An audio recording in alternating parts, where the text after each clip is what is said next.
Ali, and I live in Sudan. I've been wanting to share this story for a long time.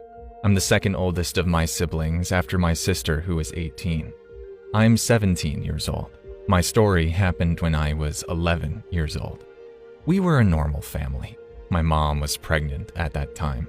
After 9 months of pregnancy, my mom gave birth to my new sister, and I rushed to the hospital to see her.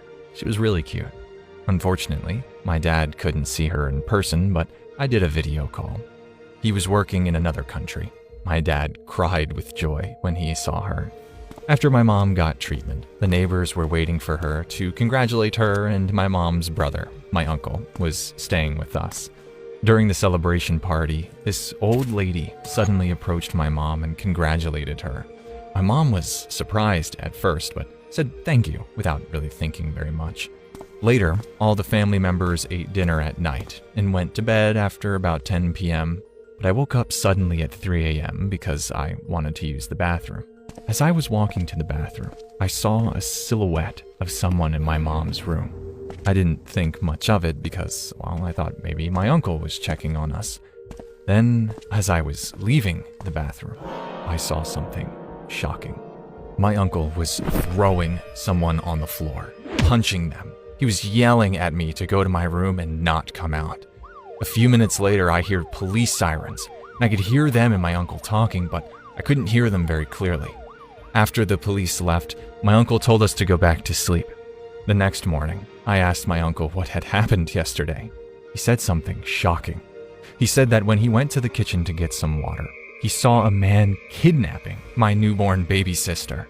My uncle got angry and quickly ran to the man, hitting him, grabbing my sister. The man ran to my uncle and they fought. That's when I came out of the bathroom and saw everything. A few hours later, the police knocked on my door. My uncle opened the door, looked confused when he saw the policeman. When the officer said something, my uncle froze. The officer told him that the man who had broken into our house had actually been paid to kidnap my sister. My uncle was shocked, asked who had paid them. Then the officer told him it was that old lady who had come to congratulate my mother yesterday. Moreover, it was revealed that she had kidnapped and sold 4 other newborns to anonymous people before my sister was born. The old lady was fortunately arrested, and she and the man were sentenced to life in prison. But what would have happened if my uncle hadn't come out to drink water that night? I thank God every day for protecting my newborn sister. I'm now 17, and my sister is 6 now. We never told my father about what had happened that night. One night, my mother was coming home from school on the bus. The bus wasn't full, but it had plenty of people already on it. One woman in particular got my mother's attention right away because she started staring at my mother's belly. My mother was pregnant at the time, but this woman would not look away, and she began getting closer and closer until it became extremely obvious that this woman was up to something. Sensing something was off, the girl sitting next to my mother also felt uneasy and asked if she wanted to switch seats. As time went by, the woman continued to stare at my mother's belly. That triggered my mom to remember a superstition. If someone has no philtrum, there is a high chance that they are not human. A philtrum is a vertical indentation in the middle area of the upper lip. In our country, there is a creature called a whack-whack. It is said to be a human during the day, but a monster at night, capable of transforming into a bird.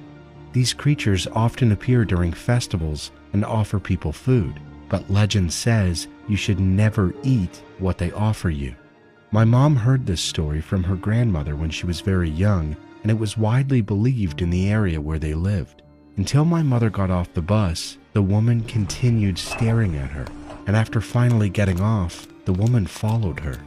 My mom deliberately went the other way, but the woman followed close behind. My mother walked as fast as she could toward a crowded area and then quickly darted out to try to find a ride. Luckily, a taxi was there and a man provided her a ride to get out of the area. She finally got home and ran inside. My grandfather was waiting for her, and as soon as he saw her, he quickly wrapped his arms around her and picked her up. When my mom asked why, my grandfather said he had seen a big bird and knew that the creature was in the area. Nothing dangerous happened in the end, but after that, my mom often heard knocking on the window at random parts throughout the day. One day, my mom's friend, who lived in the neighborhood, came for a visit. She said she had seen a woman outside her window, someone who looked strange and lacked a philtrum. My mom realized that the woman she saw was exactly the same as the one that her friend had encountered.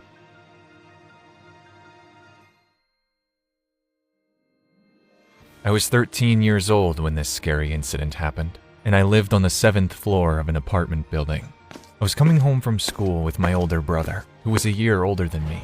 And when we got to the building, we tried to take the elevator, but it didn't work. So my brother told me to take the stairs. So I agreed, and he went up to the 7th floor faster than me. When I got to the 4th floor, I heard the sound of someone walking in high heels below me. I thought it was my neighbor who lived on the 4th floor, and I wanted to say hello, so I waited for her to come. But all I could hear was the sound of high heels getting closer. So I just went back upstairs. That night, I went to sleep because I had to go to school the next day. Then, I woke up in the middle of the night, sweating all over my body. I wondered why, but I thought it was just because it was hot.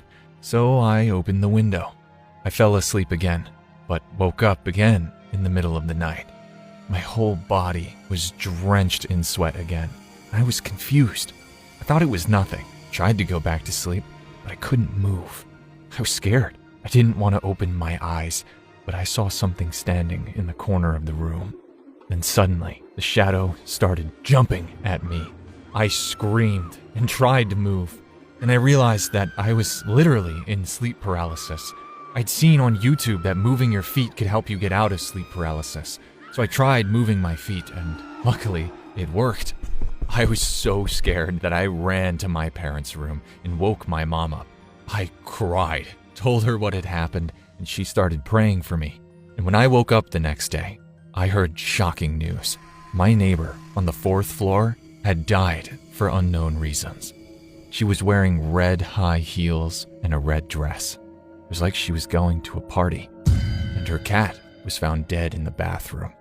I was shocked.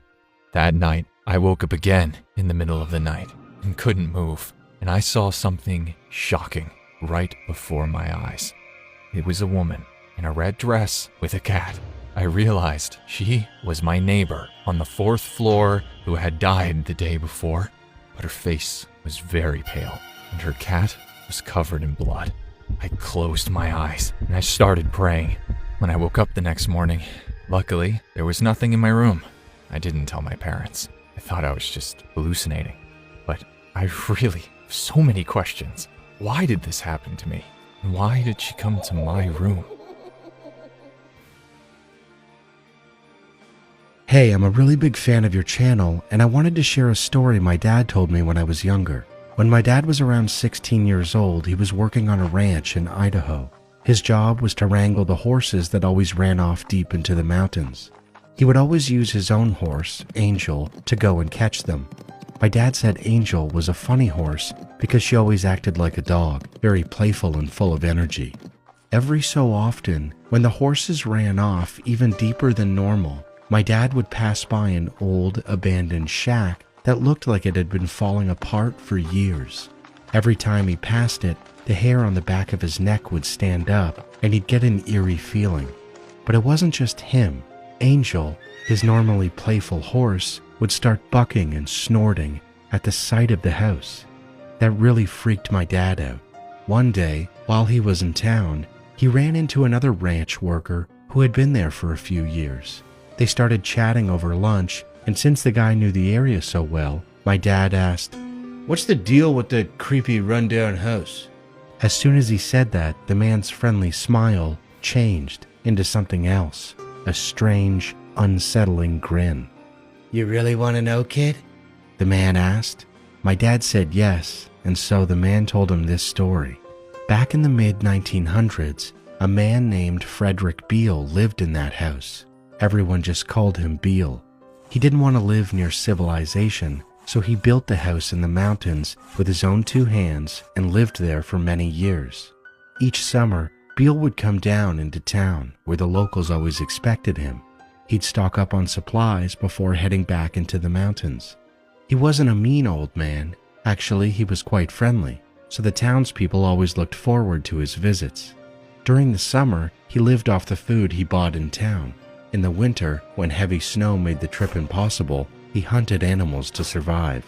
But then one year, the townspeople noticed something strange.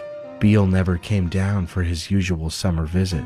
Days passed, and then weeks, and finally months, and people started to worry. After a while, the sheriff and a few deputies rode out on horseback to go and check on him. As they neared the house, they immediately knew something was wrong. The forest was too quiet, unnaturally quiet. When they arrived, they saw that everything was boarded up, and a foul stench hung in the air. After forcing the door open, they stepped into the living room, and what they found made their stomachs drop to the floor. Beale's rotting corpse lay on the ground, a single bullet hole in his head, a gun still held in his hand. It was obvious he had taken his own life, but why? The officers searched the house for clues and eventually found a crumpled up note in his coat pocket. The handwriting was messy and uneven, but they were able to read it after looking closer. The note read, "Help me, God! I've gone blind!" The town was shocked. The old man had lost his eyesight. With no way to make it back to town and no way to hunt, he must have realized there was no hope, or he didn't have any. Rather than starving to death, he made a choice. After hearing that story, my dad swore that every time he passed by that house, it felt like someone was watching him.